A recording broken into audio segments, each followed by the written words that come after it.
कौन हो? मुझे क्यों परेशान करते हो? मुझे रोज यही काम करना होता है। तुम एक पक्षी हो तो पक्षी की तरह ही रहो, मुझे परेशान मत करो। हाँ हाँ, इतना गुस्सा मत करो। मैं तुम्हें रोज देखता हूँ जंगल से लकड़ियाँ लेकर जाते हुए। तुम्हें डर नहीं लगता इस जंगल में? मुझे क्यों डर लगेगा? मैं एक दिन थोड़ी ही जंगल में आती हूँ, मैं तो रोज आती हूँ। मुझे रोज यही काम करना होता है। लकड़ियाँ चुनकर ले जाती हूँ, तभी खाना बनता है। तुम्हारा क्या जाता है ऐसा पूछने से? तुम पक्षी हो तो पक्षी की तरह ही रहो।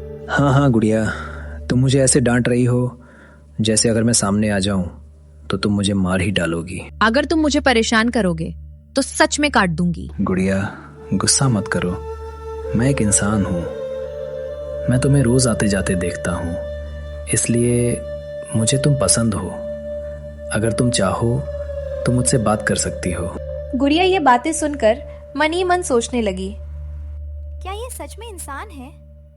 ये तो एक पक्षी है, लेकिन इंसानों की तरह बात करता है और कहता है कि मुझे पसंद करता है। अगर तुम सच में इंसान हो तो इस पक्षी रूप में क्यों हो? इंसान बनकर दिखाओ, तभी मैं मानूंगी। और अगर सच हुआ तो मैं तुमसे शादी भी कर लूंगी। तभी पीछे से आवाज आती है, गुड़िया बेटा, तू किससे बात कर रही है? कौन है वहाँ? शाम हो गई है, चल घर चल।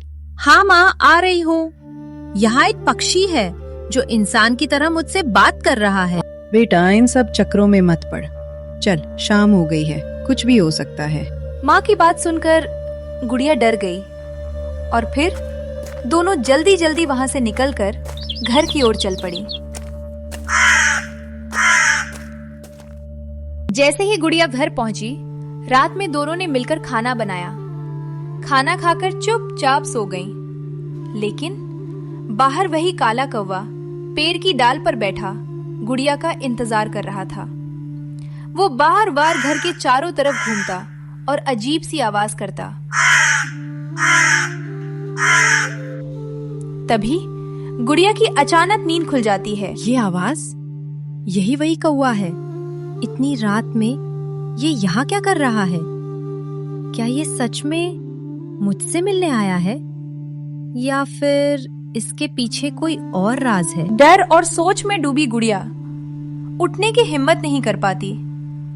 उधर कौवा पूरी रात वहीं बैठकर उसका इंतजार करता रहता है और इधर सोचते सोचते गुड़िया को फिर से नींद आ जाती है। धीरे धीरे रात बीत जाती है।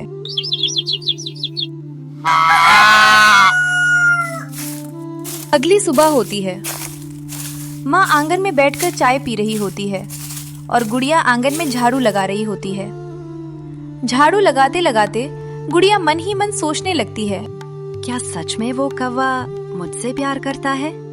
वो कह रहा था कि वो इंसान है, लेकिन मुझे विश्वास नहीं हो रहा।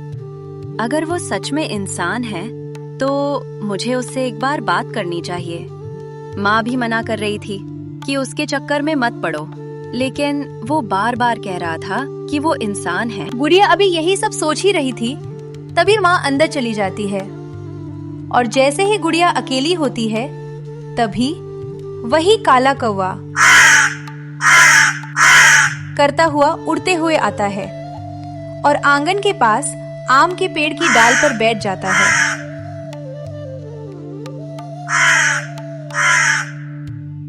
अच्छा, तो तुम वही हो जिससे मेरी बात हुई थी जंगल में? हाँ गुड़िया, मैं वही हूँ। मैं तुम्हारे पीछे पीछे यहाँ तक आया हूँ और पूरी रात यहीं तुम्हारे पास गुजारी है। अच्छा, तो तुम वही हो जिससे मेरी बात हुई थी जंगल में? हाँ गुड़िया, मैं वही हूँ। मैं तुम्हारे पीछे पीछे यहाँ तक आया हूँ और पूरी रात यहीं तुम्हारे पास गुजारी है। तो मैं जो सोच रही थी वो सपना नहीं था? तुम सच में हो और मुझसे प्यार करते हो, तभी तो पूरी रात यहीं रहे। हाँ गुड़िया, अब तो तुम समझ ही गई हो। चलो आज फिर से जंगल चलते हैं। लकड़ियाँ लेने नहीं जाओगी क्या? वहीं मैं तुमसे आराम से बात करूंगा, यहाँ कोई भी देख सकता है। ठीक है, मैं खाना खाकर अभी आती हूँ, लेकिन पहले ये बताओ तुम आखिर हो क्या, इंसान या फिर पक्षी मैं इंसान हूँ। अगर मेरे बारे में सब जानना है तो जंगल में आना, वहीं मैं तुम्हें पूरा सच बताऊंगा। यहाँ सब सुन लेंगे। इतना कहकर काला कौवा अचानक उड़ जाता है और गुड़िया अपने मन में कई सवाल लिए अपनी माँ के साथ जंगल की ओर निकल पड़ती है। गुड़िया अपनी माँ के साथ जंगल की ओर जा रही होती है, लेकिन उसके मन में सिर्फ उसी कौवे की बातें घूम रही होती हैं। तभी रास्ते में गांव का एक आदमी राजू उसे रोक लेता है। अरे गुड़िया, कहाँ जा रही हो इतनी जल्दी जल्दी? रोज जंगल जाती हो, कभी हमारे बारे में भी सोच लिया करो। मुझे काम है, रास्ता छोड़ दो, मुझे देर हो रही है।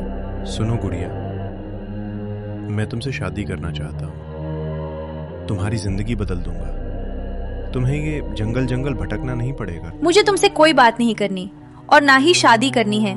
रास्ता छोड़ो। गुड़िया आगे बढ़ जाती है, लेकिन राजू पीछे मुड़कर देखता है और धीमे से मुस्कुराता है, जैसे उसे सब कुछ पता हो। कुछ दूर आगे जाते ही गुड़िया की माँ पूछती है, गुड़िया बेटा, ये राजू तुमसे क्या कर रहा था? माँ, वो शादी के लिए कह रहा था कि मैं जंगल में भटक रही हूँ, वो मेरी जिंदगी बदल देगा। ये सुनते ही दोनों जल्दी जल्दी जंगल पहुँचती हैं, जल्दी जल्दी लकड़ियाँ इकट्ठा करती हैं और फिर सीधे घर लौट आती हैं। सीता, गुड़िया, तुम दोनों घर पर रहो, मैं जरा राजू के घर होकर आती हूँ। ठीक है माँ, जल्दी आना। इधर गुड़िया के मन में डर बैठ जाता है, कहीं माँ मेरी शादी राजू से पक्की ना कर दे। उधर जंगल में वही काला कौवा गुड़िया का इंतजार करता रहता है और इधर अचानक वही कौवा उड़कर घर के आम के पेड़ पर आकर बैठ जाता है, जैसे अब कुछ बड़ा होने वाला है। गुड़िया, मैं फिर आ गया। तुमसे दूर रहना अब मेरे बस में नहीं है। तुम आज जंगल क्यों नहीं आए? मैं कब से तुम्हारा इंतजार कर रही थी। गुड़िया, क्या बात है? तुम कुछ परेशान लग रहे हो। हाँ, मैं गई थी, लेकिन रास्ते में गांव का राजू मिल रहा था।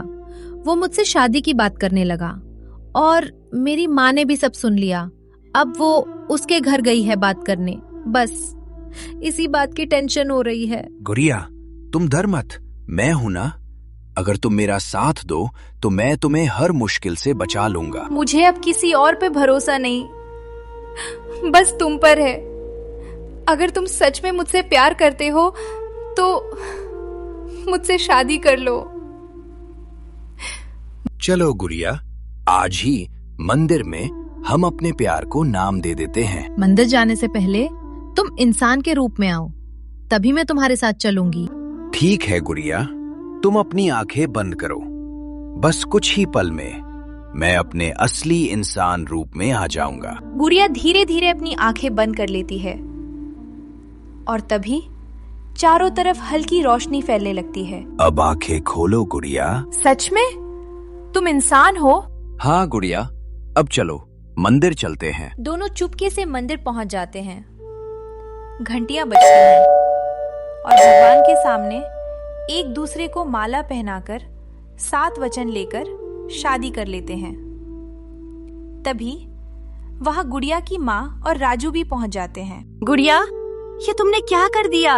माँ, मैं इसे प्यार करती हूँ और मैं इससे शादी कर चुकी हूँ। ये सब गलत है। बेटा, मुझे माफ कर दो, मैं इसे कुछ और समझ बैठी थी, लेकिन ये तो एक अच्छा इंसान है। तुम दोनों हमेशा खुश रहो। इस तरह सच्चे प्यार ने हर डर को हरा दिया और गुड़िया को उसका सच्चा साथी मिल गया। माँ जी, आप चिंता मत कीजिए, मैं गुड़िया को हमेशा खुश रखूं। अगर आपको ये कहानी पसंद आई हो तो प्लीज लाइक करें, चैनल को सब्सक्राइब करें, अपने दोस्तों के साथ शेयर करें और कमेंट्स में जरूर बताएं आपको कहानी का कौन सा हिस्सा सबसे अच्छा लगा।